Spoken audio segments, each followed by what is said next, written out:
18개월 만에 최고 식량 위기 터집니다. 진짜로 여러분, 식량 위기가 터질까요? 현재로 봐서는 여러분, 식량 위기가 터질 가능성은 굉장히 높습니다. 이상기후가 장난 아니잖아요.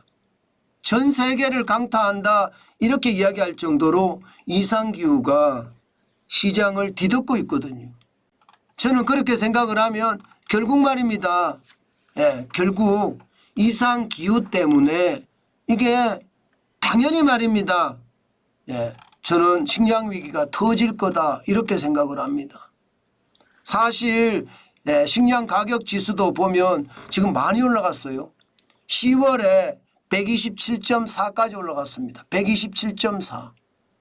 이게 지난 1월만 하더라도 118까지 떨어졌던 수치거든요. 그런데 이게 계속 올라간다는 거예요. 지금은 말입니다, 여러분. 뭐 우크라이나 러시아 전쟁도 뭐 그 상태예요. 계속 전쟁 상태입니다. 그런데 갑자기 이게 올라갈 이유가 없잖아요. 사실 2022년 3월을 보면 159.7까지 올라갔거든요. 이때 러시아가 우크라이나를 침공했을 때입니다. 2022년 2월 24일 날 러시아가 우크라이나를 침공하잖아요. 그 바람에 3월에 159.7까지도 올라가면서 시장에 불안감이 굉장히 커졌던 것도 사실이에요.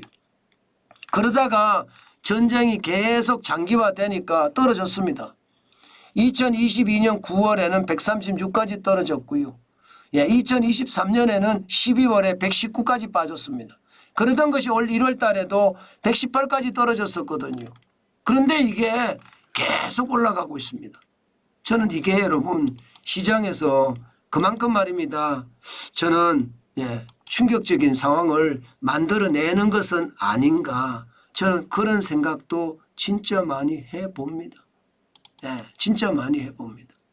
당장 말입니다. 실제로 세부적인 내용을 보면 곡물은 그나마 연초 대비에 좀 떨어졌습니다. 곡물은 114.4를 기록을 하면서 연초 대비하면 4.7%가 떨어졌어요. 그런데 유지류 한번 보세요. 유지류. 유지류는 122.5%, 122.5가 152.7이 됐습니다. 무려 유지류. 이게 뭐 팜유든 옥수수 기름이든 유지류가 이런 기름을 말하거든요. 24.7%가 오른 수치입니다. 굉장히 많이 올랐죠. 육류도 9.7%가 올랐고요. 연초 대비해서. 유제품도 17%가 올랐습니다. 떨어진 건 설탕인데 설탕은 4.2%가 떨어졌습니다. 이것을 보면 여러분 결국 말입니다. 세계 식량 위기는 점점 앞으로 커질 거고 지금처럼 기후재앙이 계속 된다면 그 식량 위기의 상황은 더 열악한 상황으로 빠지겠다 이런 이야기 진짜로 많이 하잖아요. 여러분 알다시피 기후가 굉장히 높아졌어요. 뜨거워졌어요. 지금 일반적으로 보면 말입니다. 이게 회색 숫자가 보면 회색 이게 있죠. 회색은요. 1940년에서 2020년까지 평균 그리고 점선이 있어. 점선은 1991년에서 2020년까지 평균이거든요. 이것을 보면 여러분 2024년은 굉장히 많이 올라갔어요. 그죠? 굉장히 많이 올라갔습니다. 이게 이상기후가 결국 말입니다. 어느 한쪽에서는 폭우로 곡물들을 다 썰어가 버리고요. 또 어느 한쪽에서는 가뭄으로 폭염이죠. 가뭄으로 곡물들을 다 말라 비틀게 만들거든요. 저는 결국 식량 위기는 터질 수밖에 없다. 저는 그렇게 생각을 하거든요. 그 정도로 상황이 나빠진다 이런 생각입니다. 다행히 말입니다. 다행히 우리 입장에서는 이게 곡물이 좀 떨어지는 게 조금 다행이다 이런 생각은 들어요. 그러나 뭐 떨어진다고 해서 완전 다행이다 이런 생각은 완전히 드는 것은 아니지만 그래도 조금 다행이다. 뭐 그런 생각은 해봅니다. 중요한 것은요.